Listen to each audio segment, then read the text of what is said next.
I understand your point of view and have taken it into consideration. Now, allow me to share my decision.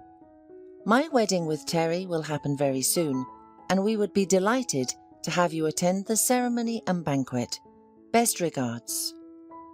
Brian left the room, ignoring his mother's moans. Brian! But he closed the door behind him firmly, yet carefully without slamming it, and that was that. Stephanie still clutched her heart, while her husband mindlessly clicked buttons on the remote control. Bernard, please turn that off, I beg you. Can't you talk to him? This is horrible. I agree it's horrible, but it appears to be happening. I've talked and his response was the same. And now what? He's going to marry that country girl. Brian's mother couldn't accept her son's choice. Perhaps, but what can we do? What do you mean? Are you suggesting we just accept it and call that girl our daughter? Bernard was also against the idea of his only son marrying a girl from nowhere, without any family or status, who was raised by the grandmother in a village. Brian, on the other hand, had a brilliant education and upbringing. His parents had put in so much effort, blood, sweat and tears into him, not to mention money. And he wasn't just a rich kid anymore, but he had his own business. He could have easily found a girl from his own circle, which would have added to their wealth and status. But no, he found that damn Terry. Looking at his weeping wife, Bernard suddenly felt annoyance. Stephanie, enough. Don't worry so much. Of course I'll talk to him again. But even if it happens, what's the tragedy? Divorces constantly happen. Bernard, what are you saying? Do you think that it's that simple? Just get divorced and that's it? Children are born in such marriages, and even more readily than in equal ones. And also, reputation matters. What century do we live in? Bernard recited with rolling eyes.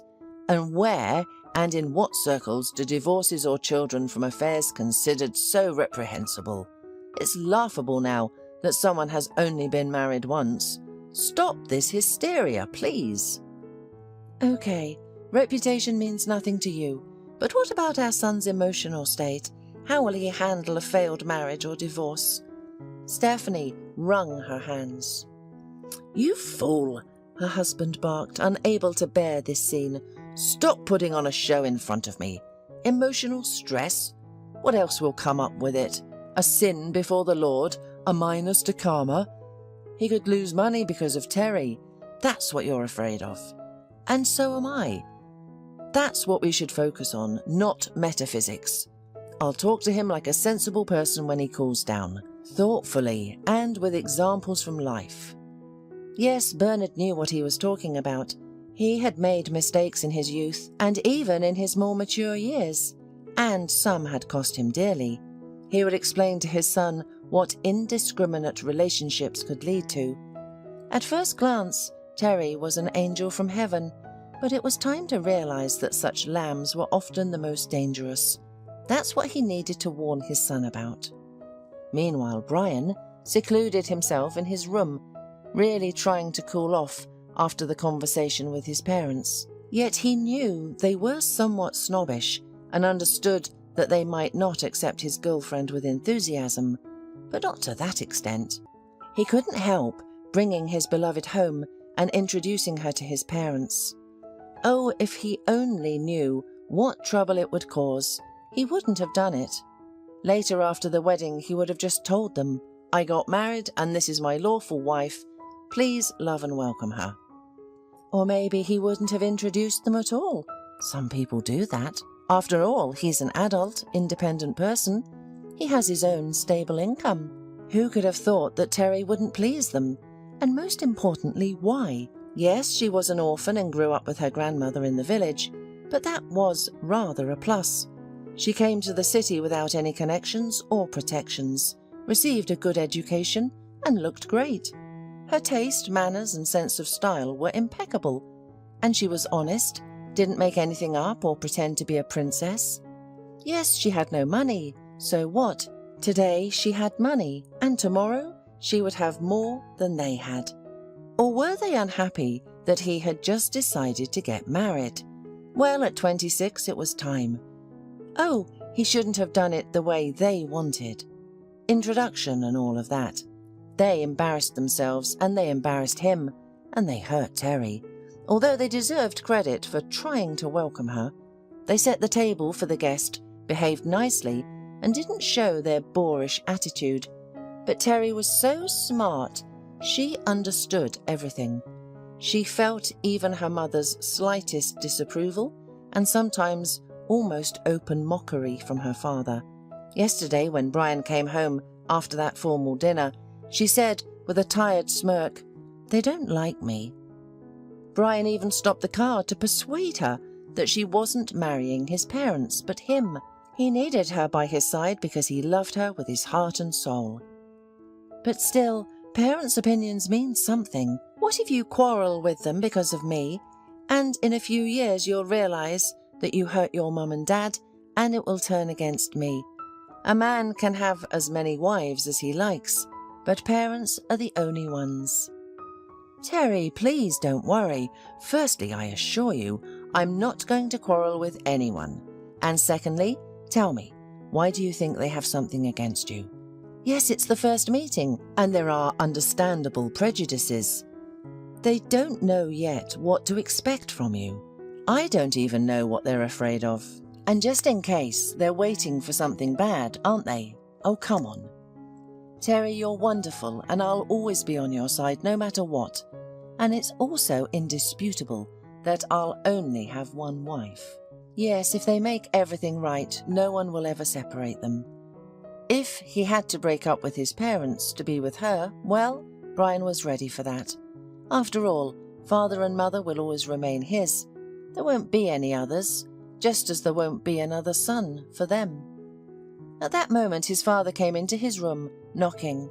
"So, Rebel, have you calmed down?" he asked in an adjusting tone. "I wasn't nervous. Everything's fine, Dad. You and Mum seem to be worried for no reason. Everything seems all right," Brian said.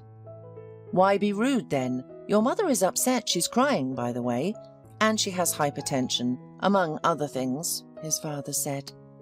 "What is there to cry about? What's the tragedy? Did I decide to get involved with a bandit? To elope with a gypsy? To get together with a married mother 20 years older than me? What's the big deal?"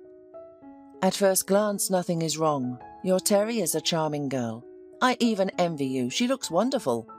But what's she like on the inside? What is her character? You can't know that because you've only known her for a few months." "But you saw from the first glance that she's a miracle," the son exclaimed. "Yes, I did, but how old is she? 23 years old? And how has she lived here since she came from her wilderness? How did she become so graceful and confident? By herself? Or maybe some man, or even many men helped her?" asked her father. "Look, father, I'm not going to listen to insults about my bride. If there's something you don't like..." "Yes, I know. You'll leave home with her and we won't see you anymore." Bernard continued for him. "It's your right. Just think for yourself. Is this for long? You see, I've suffered a lot in my life because of women. Their greed, their desire not so much to arrange their own lives as to destroy men's lives." "That's not about Terry," Brian replied sharply. "Are you certain?" "I still advise you to be more careful. Try to check her out," the father advised. "You're not planning to just take a walk with her under the moon. You're planning to tie your life to hers." "I believe her, Dad, and she believes me too. We know everything about each other that we need to know." Brian was fully convinced of what he was saying. But the father had a different opinion. "Are you sure? What if she already knows much more than you think? About the state of your bank accounts, about your company, about everything, including childhood illnesses, about the girl you first kissed in 5th grade. Brian laughed. "Dad, forgive me, but this is some kind of paranoia already." "But look, still take my words into consideration.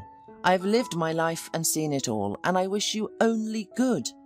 I'll be the first to be happy if everything is well between you and Terry.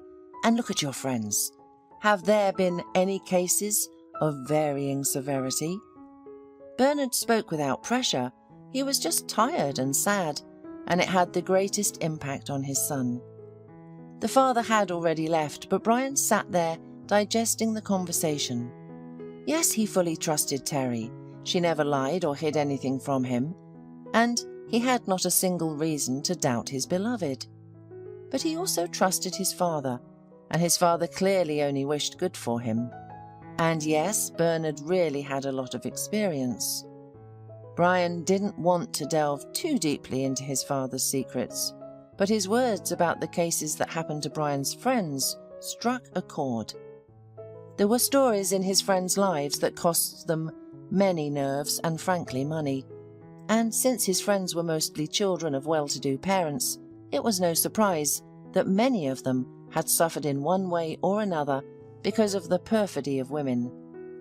Brian remembered the pale, overgrown and swollen face of Harry, who had recently gone on a multi-day binge after such a love crash.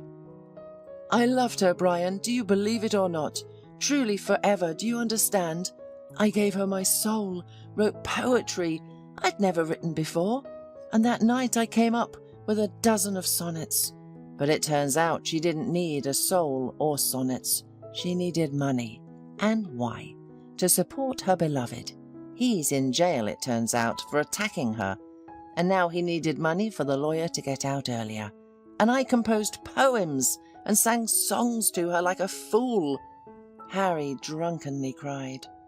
Brian had seen a photo of that girl. She was gorgeous. Her eyes were honest. And in fact, she was involved in such an ugly story. Or, for example, another friend, Bill. They often saw him in the company of such beauty that it's impossible to describe. Not only was she beautiful, but also intelligent and educated. It was clear from miles away that she was of noble blood. She even played the piano. And it turned out that in the past she was an escort. Then she rose to the rank of elite mistress and stripped several wealthy bums to the bone, and Bill was among them. Stop! What am I doing? Who am I comparing Terry to? I'm out of my mind. And who am I listening to? My father, who has come up with all sorts of things just to dissuade me from getting married. Whose examples am I following?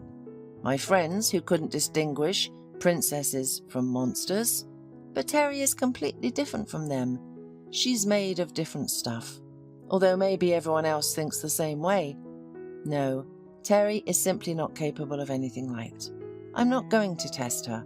I never even thought of doing something like that.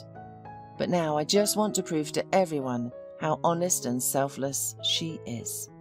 It won't be a test. It will be proof. Maybe when my parents find out the truth, their attitude towards Terry will change. And Brian decided to prove it in a harmless way. During their next meeting, less than a week away from their wedding day, Terry mentioned that she had to travel a lot for work and conduct inspections at various sites. She was provided a car with a driver for this purpose, but she still had to order a cab frequently. The car broke down, or the driver felt ill. "So, Terry, you have a driver's license?" "I do have a driver's license."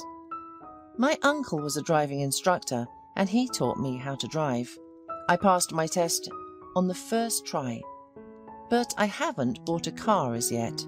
Terry smiled. This wasn't a hint at all. Terry never asked him for anything and refused to accept overly expensive gifts. At the beginning of their relationship, he tried to give her a gold bracelet, which only offended the girl, and he had to apologize. "I'm not your relative or mistress. I can accept flowers or an invitation to a cafe, but not jewelry." "Well, now that you have your license, let you drive my new car for a while. You'll be much more comfortable that way." "Do you trust me? Aren't you afraid I'll scratch it?" "I'm not the least bit afraid of that," Brian replied. "I'm much more afraid that we won't be able to meet because you're too tired, and that the next taxi driver might be a maniac killer who will take you somewhere unknown." Terry agreed, and the next day she went on her errands in Brian's car, unaware that he had installed a hidden video camera. He could see the footage on his smartphone. Brian tried to justify it to himself by saying he was caring for and worrying about his bride. And the fact that he was worried from the very beginning that the camera might show something he wouldn't like, he carefully hid from himself. Nothing unusual happened on the first day. Terry ran errands, didn't take passengers, and only spoke on the phone about work and with Brian. In other words, there were no surprises. The young man began to feel ashamed of what he had done and was ready to remove the camera and apologize, or say nothing at all. But he decided to wait several more days, and the next day he saw something he didn't like at all. This time, the ride was clearly not work-related.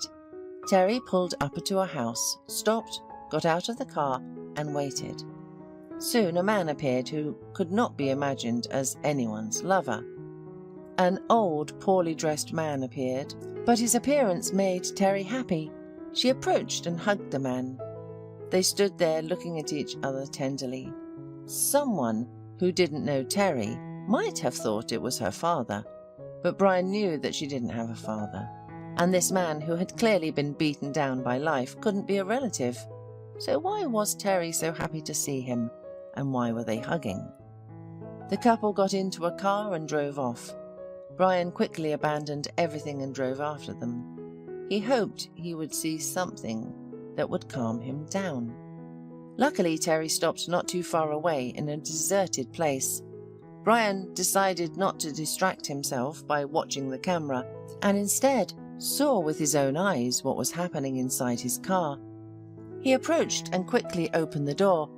His beloved was sitting next to the man. They were just talking and holding hands. Tears glistened in Terry's eyes. Her groom's unexpected appearance confused her. She couldn't find the words to say at first. The man also sat silently, looking surprised at Brian. "Oh, Brian," she finally said. "Meet my father. Paul, Dad, this is my fiancé. His name is Brian, and I'm marrying him." "Pleased to meet you. When did they adopt her?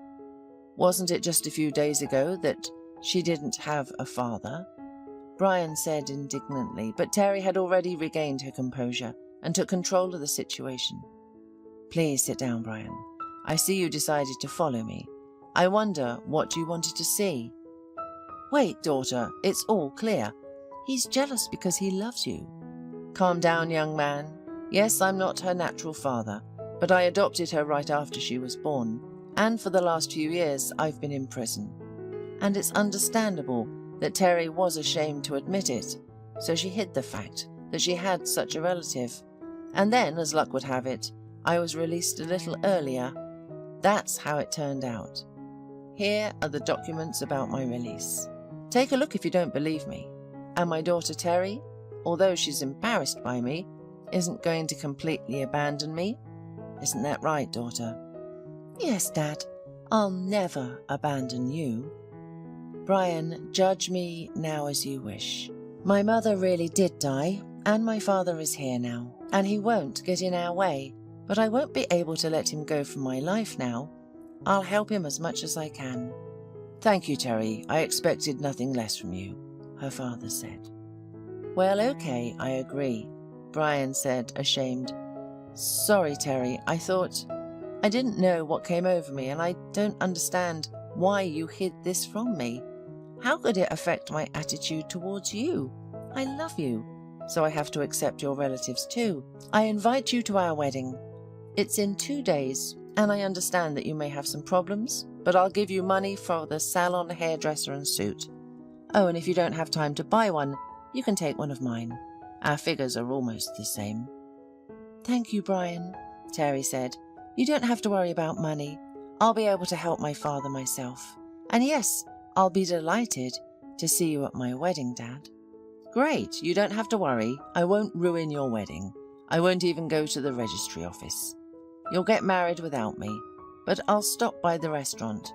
I'll congratulate you and sit quietly in a corner somewhere, but I'm afraid that I'll be irritating your parents no matter what suit I wear."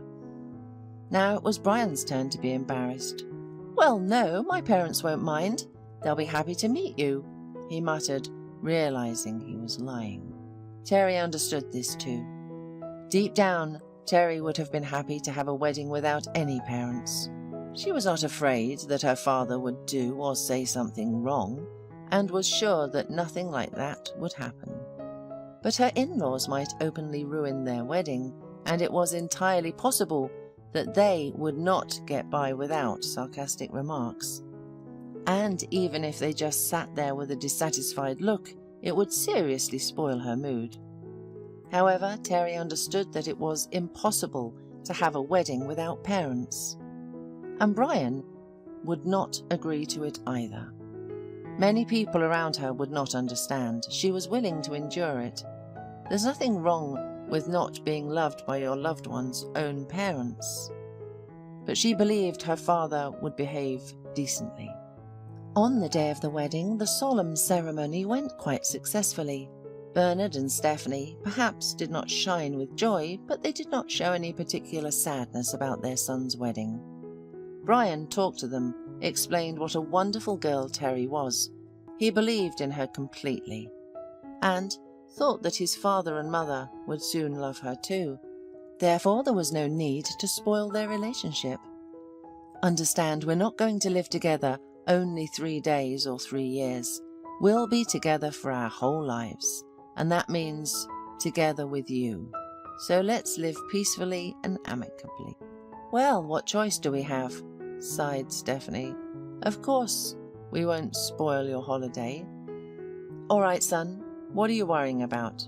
His father reassured him. Everything will be fine. We have nothing against your bride. After the solemn registration, everyone moved to the restaurant. Terry looked worried. She hadn't seen her father yet, and she still had to introduce him to her new relatives. The banquet hall was not big, but was not small either, and Terry understood perfectly that her father would like to sit not with anyone but separately, and there was a table for that purpose. Not far from the newlyweds, but without any unnecessary company. She doubted that he would immediately get along with her in-laws. But finally he appeared. He was delighted with his daughter, who looked extraordinary in her wedding dress, looked around the hall, took his place, and was about to sit down at the table, but then his gaze fell on the groom's parents, and Paul froze in amazement. The thing was that he knew these people perfectly well, and knew them not from the best side. It was thanks to Brian's father that he ended up in prison at one time, and he was completely innocent. Paul was naturally not going to start a fight at his daughter's wedding, and so he quickly pulled himself together, pushed his chair back, sat down at the table, and realized that he could not pretend to be completely happy. Heavy memories came flooding back, poisoning the initially joyful mood. Almost 30 years ago, he had just gotten married and worked as a driver for a wealthy company. Paul was more than satisfied with his job.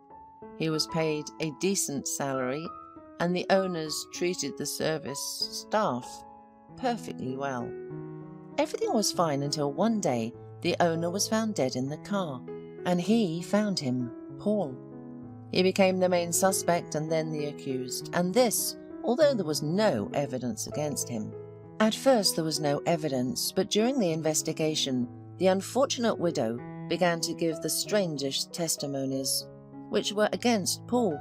She burst into tears, claiming that the driver had repeatedly made indecent proposals to her, and that she eventually complained to her husband, which caused a serious conflict between the driver and the owner. Her words were confirmed by another family member who, according to him, witnessed this conflict and the fact that the driver threatened him.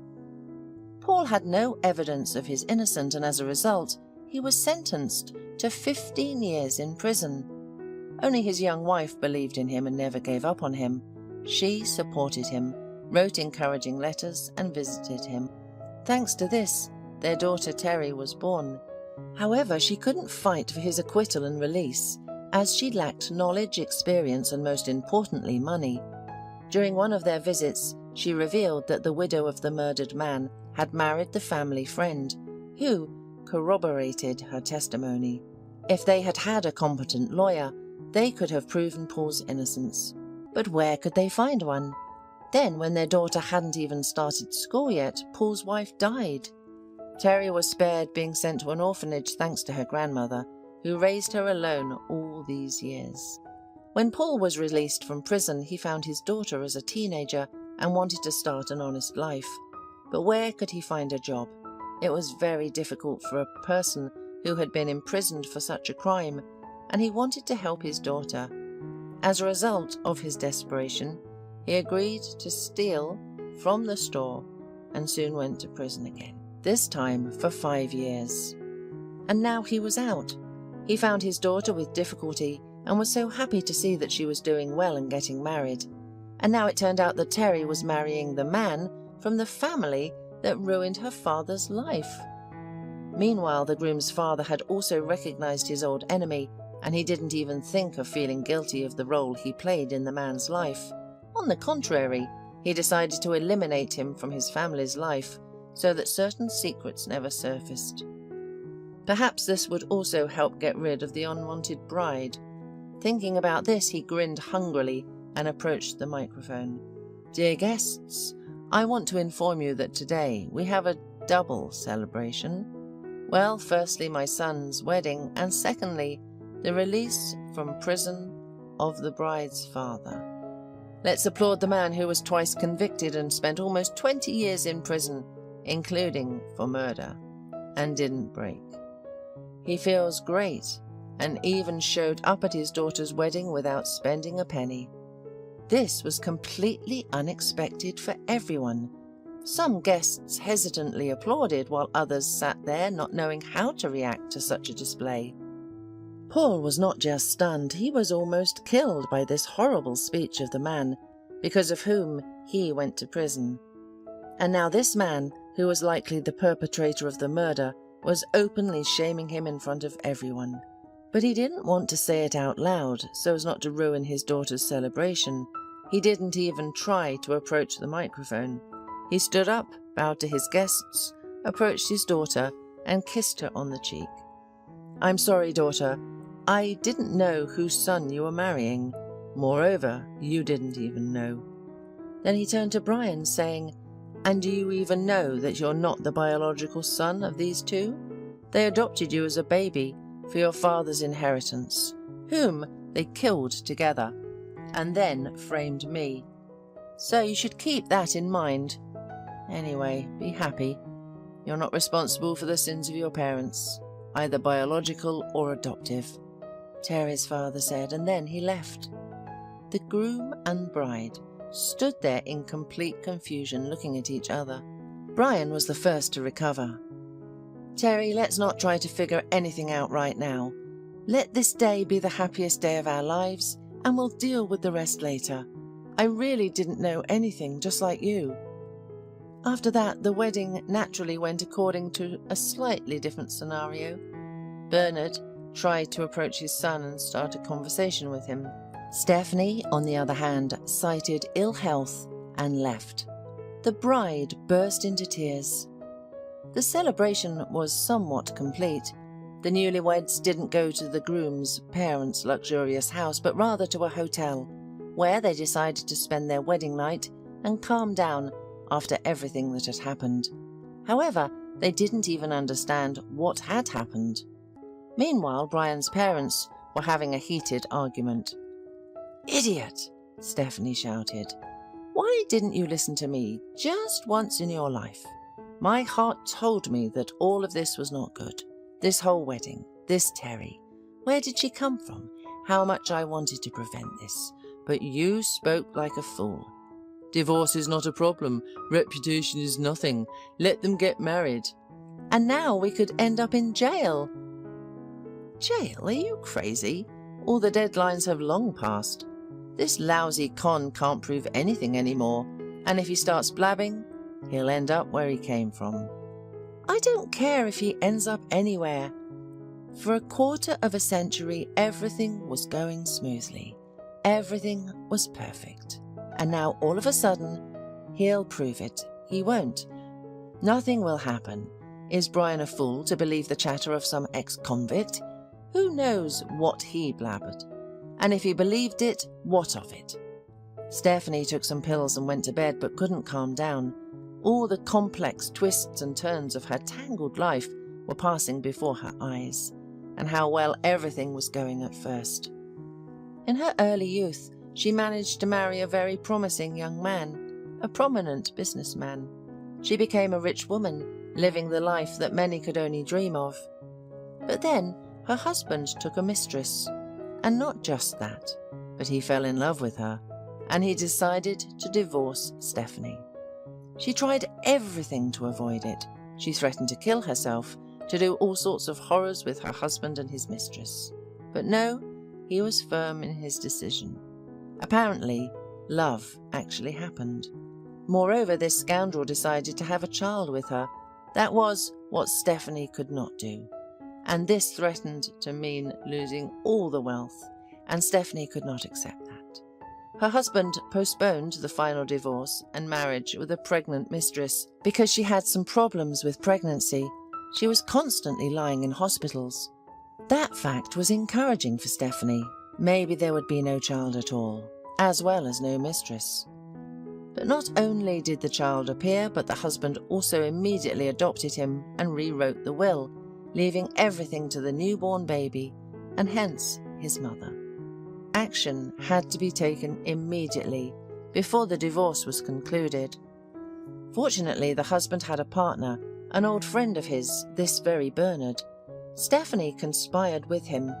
They managed to eliminate her husband, diverting all suspicion away from themselves and framing another person, a driver. Everything worked out perfectly with the mistress too. She, still not recovering after giving birth, was lying in the hospital all the time, and finding out that her lover died without having time to propose to her, she died too, either from a small heart attack or from something. Stephanie married Bernard, and thanks to several very large bribes, they adopted Brian. And everything seemed to be going well. Becoming the legal parents of a tiny millionaire, they gained access to his money. They were making good money themselves thanks to the business, and everything would have been great if it weren't for that unfortunate Terry, whose Brian must have been given by the devil himself. Bernard quietly entered the room and sat down next to his wife. There was no special love between them from the beginning, but they needed each other. Besides, they were bound by a common dark secret. "Stephanie," he said affectionately, "calm down, my dear. Nothing terrible has happened. Brian will come. We'll talk to him. Find out how he feels. Maybe he didn't even consider believing that criminal. And even if he did, we can explain everything without going into details. Ultimately, is his opinion really that important to you? Let's say he rejects us. So what? We already have everything we need, and if we want more, we'll get it. Or have you suddenly developed maternal feelings?" "To hell with feelings," Stephanie waved her hand. "It's not about feelings, Bernard. It's about the fact that life has really turned upside down. If rumors start spreading about our past, what difference does it make whether they're proven or not? The rumors will remain, and our reputation will be ruined. We'll be ashamed to show our faces in public.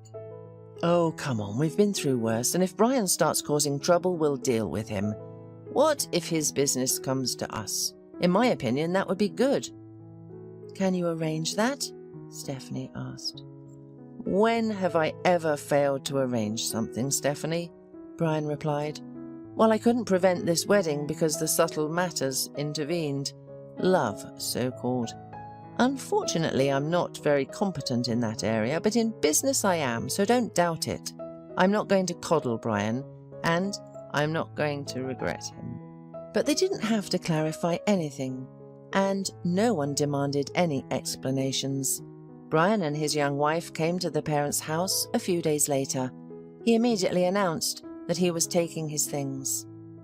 "Sorry, so-called parents, but over the past few days I found out that Terry's father was right. I am an adopted son. I can't say that you were such worthless parents, but you are not my parents. And there are some unpleasant moments in our relationship. We'll be living separately with Terry. After all, we're not dependent on each other, and I hope we won't have any claims against each other. I don't want to dig too deep into the past, just because I don't expect to find answers to all the questions that abound. Okay, I won't resist. You really are an adopted son, Bernard replied calmly. It's perfectly understandable why we kept that a secret, but everything else, do you really believe the drunken ravings of that criminal, your father-in-law? And are you ready to turn your back on us, your parents? I'm not turning my back on anyone. I just want to live separately. I am a grown man, already married. Stephanie, trying to portray the tragedy, and began to wring her hands, lamented about her ungrateful son, but realizing that the performance would not be appreciated, she stopped. You still have to be grateful to us, she said, deciding to have the last word. And it's quite possible that you will regret your words and turn to us for help. And you will be, I hope, ashamed. Bernard chose to avoid any confrontation and simply shrugged at his son's words.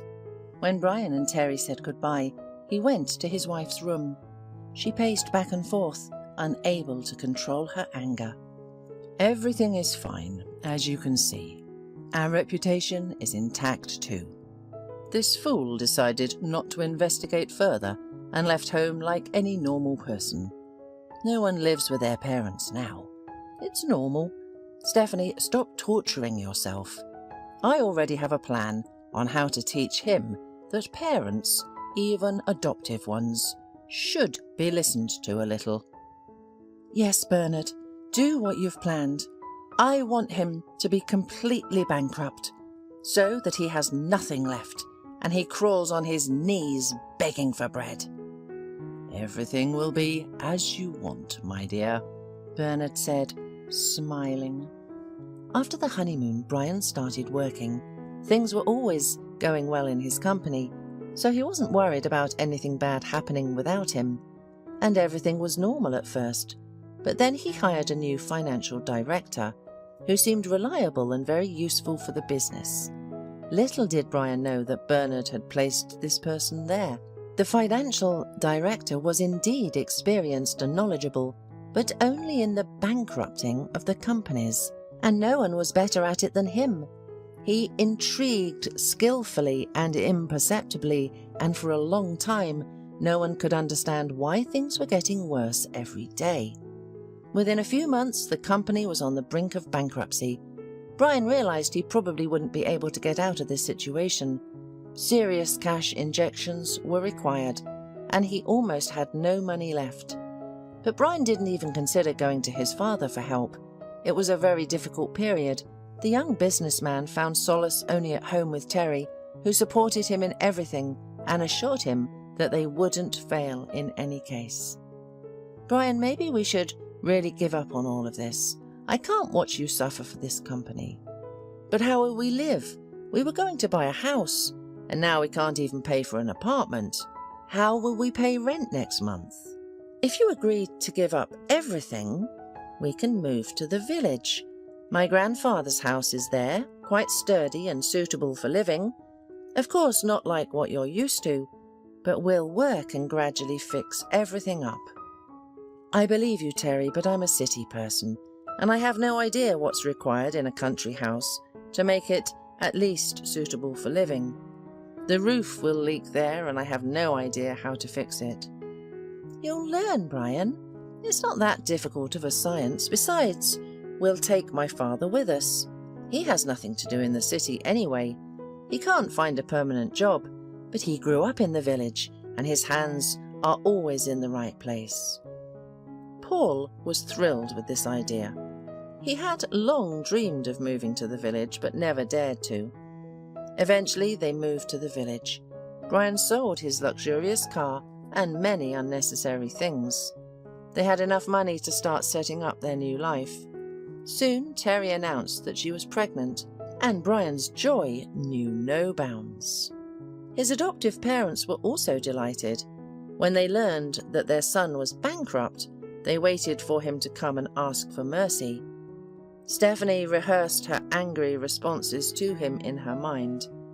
However, Brian never asked for help, and Bernard once said to his wife, "Have you heard the news about our son? You'll laugh, Stephanie. They moved to the village. It turns out that our great daughter-in-law has some kind of barn in some remote place, so they moved there." "Oh my goodness, he's so proud," exclaimed the spouse. "He didn't even come to bow to us." "Well, it's his business. He'll live there for a while and then come back to the city. How long will he be able to live in the village?" They laughed like children, speculating on the further degradation of the man they had called their son for many years. They felt no sympathy for Brian, let alone for Terry and their potential children. Meanwhile, the young family lived simply, happily, and with hope for the best. Paul was happy to return to his roots, and Terry found everything familiar. Even Brian quickly got used to the new environment. One day, Paul shared an interesting story with his daughter and son-in-law. "During my last prison term," he said, "I met an old man who was already old and sickly. He had wandered from prison to prison all his life. As a thank you for a favor, he told me about his secret. While he was free, he robbed a jewelry store. He obtained a lot of loot and he didn't have time to use it. They caught him, but he managed to hide the loot in a secret place. The place happens to be not far from us, in an abandoned village.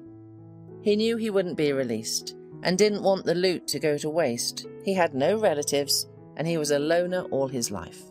And I'm wondering, should I go and check it out? If there's anything there, I'll find it." Terry waved him off, saying, "Oh, Dad, you believe in miracles." "I agree, the probability is almost zero, but what if?" Paul replied.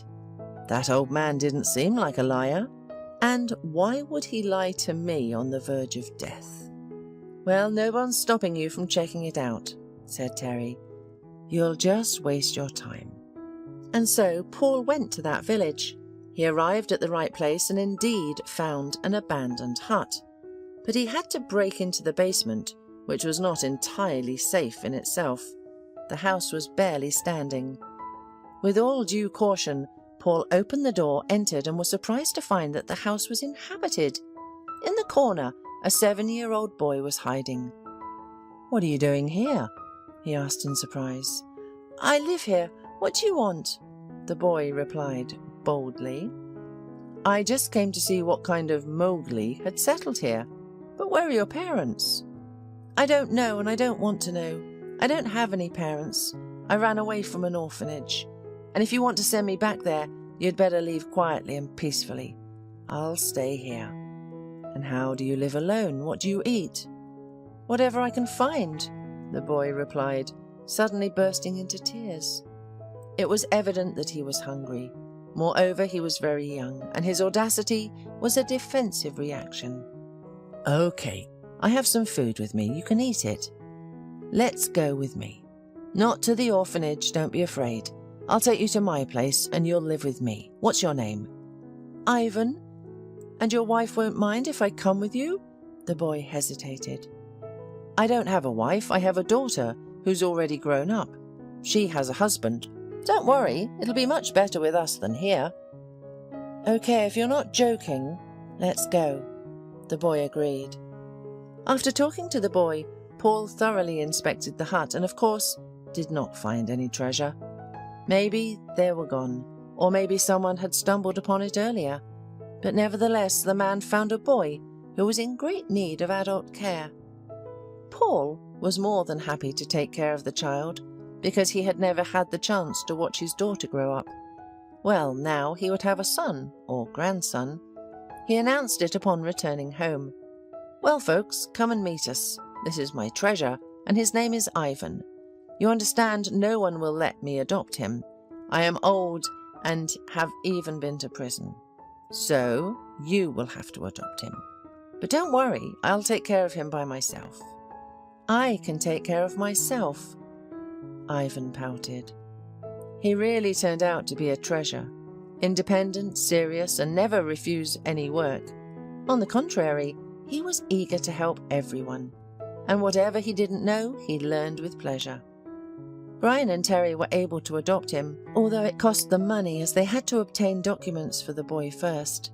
It turned out he was already 8, and they had to enroll him in 1st grade, as he hardly studied in the orphanage.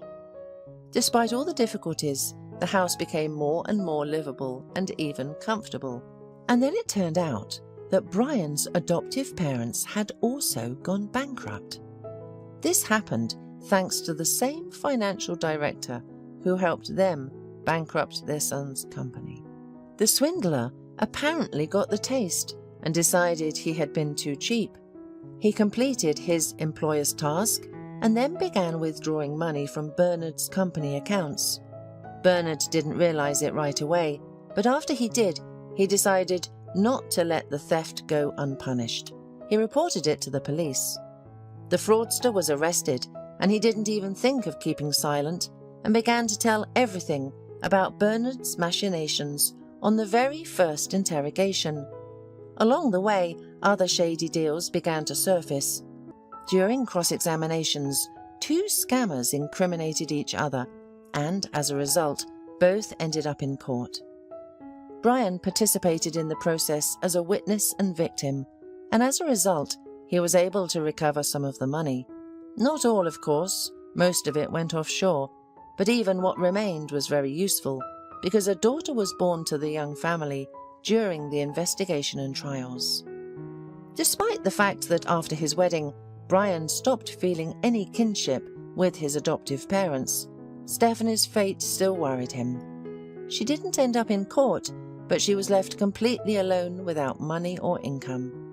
Brian even thought that he should help her somehow. But it turned out that there was no need for that. No matter how much she pretended to cry and faint in court, she wasn't left with nothing. It turned out that she had her own capital separate from her husband's. Sensing that things were getting hot, she managed to hide a lot. And so, when her former son turned to her sympathetically and offered to help, he received a furious response, and he left with relief. Not upset, but happy that he would no longer have any relation to this couple. Returning home and telling his real family about how the case was resolved, he just shook his head. Who would have thought that I had lived in such a hornet's nest since birth? And I loved those 2. I considered them father and mother. One thing is comforting. I have no genetic connection to them. I hope I don't have any bad inheritance. Oh, this inheritance is all nonsense. Well, look at Ivan's parents, for example. They're not angels, but the boy grows up to everyone's envy. So the main thing is to be and stay a human. Paul expressed his opinion. The whole family, even after receiving decent money, did not move to the city. Nothing held them there anymore.